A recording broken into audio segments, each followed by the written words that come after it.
नमस्कार बच्चों, आज हम सब पढ़े कक्षा 7 की संस्कृत सुरभि का 10वां पाठ है, यानी पाठ 10 मधुर वचनानि, यानी मधुर वचन, अच्छे कथन। तो इस वीडियो में हम इस पाठ को पढ़ेंगे तथा इसके अर्थ को समझेंगे और इसका अभ्यास कार्य हम अगली वीडियो में कवर करेंगे।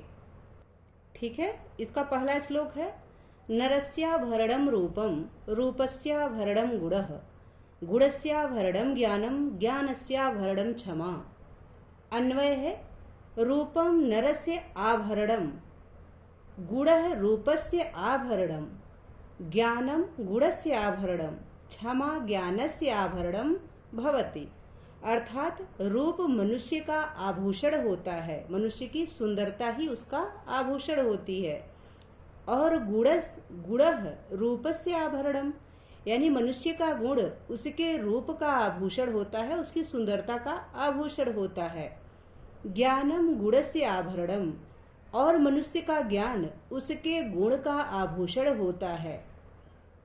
क्षमा ज्ञानस्य आभरणम भवति, और क्षमा यानी मनुष्य की क्षमाशीलता, उसकी सहनशीलता उसके ज्ञान का आभूषण होती है। भवति यानी होती है या होता है, तो जो क्षमा होती है वह मनुष्य के ज्ञान का आभूषण होती है।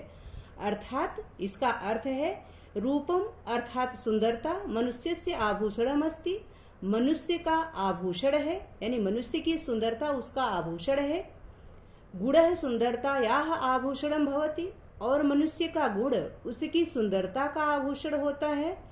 ज्ञानम गुणस्य आभूषणम भवति, मनुष्य का ज्ञान उसके गुण का आभूषण होता है। और सहनशीलता च ज्ञानस्य आभूषणम भवति, और मनुष्य की जो क्षमा है, जो सहनशीलता है, वह उसके ज्ञान का आभूषण होती है। ठीक है, अगला श्लोक है हस्तस्य भूषणम दानम सत्यम कंठस्य भूषणम श्रोत्रस्य भूषणम शास्त्रम व्यर्थम स्वर्णस्य भूषणम। इसका अन्वय है दानम हस्तस्य भूषणम सत्यम कंठस्य भूषणम शास्त्रम श्रोत्रस्य भूषणम स्वर्णस्य भूषणम तु व्यर्थम भवति। अर्थात दान हस्तस्य भूषणम, यानी दान करना हाथ का आभूषण होता है, यानी हाथ की सुंदरता दान करने से है। हाथ का आभूषण क्या है? उसका दान करना। सत्यम कंठस्य भूषणम, और जो कंठ है, जो हमारा गला है, जो हमारा कंठ है, उसका आभूषण होता है सत्य बोलना। सत्यम यानी सत्य बोलना, हमारे कंठ का आभूषण, हमारे कंठ की सुंदरता होती है कि हम सत्य बोलें, तो सत्य बोलना हमारे कंठ का आभूषण होता है। शास्त्रम श्रोत्रस्य भूषणम, और शास्त्रों को सुनना, शास्त्रम यानी शास्त्रों को सुनना, श्रोत्रस्य कान यानी कान का आभूषणम आभूषण होता है, यानी शास्त्र जो होते हैं उनको यदि हम सुनते हैं तो यही हमारे कान का सबसे बड़ा आभूषण है। स्वर्णस्य भूषणम तो व्यर्थम भवति, इसलिए सोने का आभूषण तो व्यर्थ होता है, यानी जो जिसका कान शास्त्रों को सुनता है उसके लिए सोने के आभूषण की कोई आवश्यकता नहीं होती। जिसका हाथ दान करता है उसको सोने के कंगन की कोई आवश्यकता नहीं होती है, सोने के आभूषण की आवश्यकता नहीं होती है। जिसका कंठ सत्य बोलता है उसको सोने के आभूषण की आवश्यकता नहीं होती है। जिसका कान शास्त्रों को सुनता है उसको सोने के आभूषण की आवश्यकता नहीं होती है, उनके लिए सोने का आभूषण व्यर्थ होता है। इसका अर्थ है दानम हस्तस्य भूषणम भवति, यानी दान हाथ का आभूषण होता है। सत्यम कंठस्य भूषणम अस्ति, सत्य कंठ का आभूषण है। ज्ञानस्य श्रवणम एव कर्णयो भूषणम भवति, ज्ञान का श्रवण करना ही कानों का आभूषण होता है। स्वर्णस्य आभूषणम तो व्यर्थम एव अस्ति, सोने का आभूषण तो व्यर्थ ही है, यानी सोने का आभूषण व्यर्थ है, बेकार है। अगला श्लोक है तीसरा यथेकेन न हस्तेन तालिका संप्रद्यते तथोद्यमः परित्यज्य न फलम कर्मणः भवेत्। इसका अन्वय है यथा एकेन हस्तेन तालिका न संप्रद्यते तथा उद्यमं परित्यज्य कर्मणः फलम न भवेत्। यथा यानी जिस प्रकार, जैसे, एकेन हस्तेन यानी एक हाथ से, तालिका न संप्रद्यते ताली नहीं बजाई जा सकती है। जिस प्रकार एक हाथ से ताली नहीं बजाई जा सकती है, नहीं बजती है, ठीक उसी प्रकार तथा यानी तथैव यानी उसी प्रकार उद्यमम परित्यज्य उद्यम को छोड़ करके, परिश्रम को छोड़ करके कर्मणः फलम न भवेत कर्म का फल नहीं होता है, अर्थात कर्म का फल नहीं प्राप्त होता है। यदि हम परिश्रम नहीं करेंगे, कर्म नहीं करेंगे, उद्यम नहीं करेंगे तो हमें फल की प्राप्ति नहीं होगी। जैसे यदि आपको परीक्षा में अच्छे अंक प्राप्त करना है तो आपको परिश्रम करना होगा, आपको पढ़ना होगा। यदि आप नहीं पढ़ रहे हैं, परिश्रम नहीं कर रहे हैं तो आपके अंक अच्छे नहीं आएंगे। ठीक उसी प्रकार यहाँ बताया गया है कि जिस प्रकार यथा एकेन हस्तेन एव तालिका वादनम न भवति, जिस प्रकार एक हाथ से ही तालिका का वादन अर्थात ताली नहीं बजाया जा सकता है, ताली का वादन नहीं होता है, तथैव यानी उसी प्रकार, ठीक उसी प्रकार परिश्रम त्यक्त्वा यानी परिश्रम को छोड़ करके केवलम भाग्येन एव केवल भाग्य से ही, एव मतलब ही, भाग्येन यानी भाग्य से, केवल भाग्य के भरोसे से ही कार्य से फलम प्राप्तम न भवति कार्य के फल की प्राप्ति नहीं होती है। न भवति यानी नहीं होती है। यानी यदि हम चाहें कि हमें बहुत अच्छा फल की प्राप्ति हो, बहुत अच्छे फल की प्राप्ति हो, हम कामयाब हो जाएं और हम परिश्रम ना करें, सिर्फ भगवान के भरोसे रहें, तो हम कामयाब नहीं हो सकते। उसके लिए हमें क्या करना पड़ेगा? हमें उसके लिए उद्यम करना पड़ेगा, कार्य करना पड़ेगा, परिश्रम करना पड़ेगा।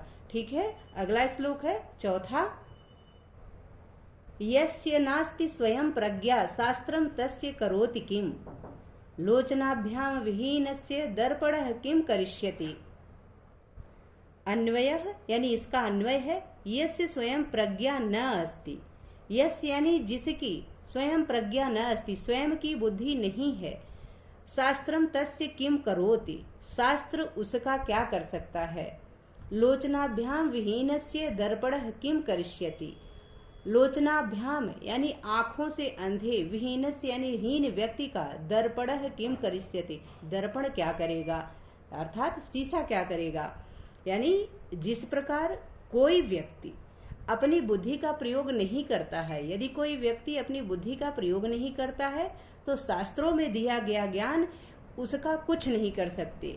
शास्त्रम तस्य किम करोति यानी शास्त्रों में दिया गया ज्ञान उसका क्या कर सकता है, फिर वह ज्ञान उसके काम का नहीं है। ठीक उसी प्रकार जैसे लोचनाभ्याम विहीनस्य, लोचनों से विहीन अर्थात नेत्रों से अंधे व्यक्ति के लिए दर्पणम किम करिष्यति, दर्पण क्या करेगा, ठीक उसी प्रकार स्वयं की बुद्धि का प्रयोग न करने वाले व्यक्ति के लिए शास्त्र का ज्ञान भी कुछ नहीं कर सकता है।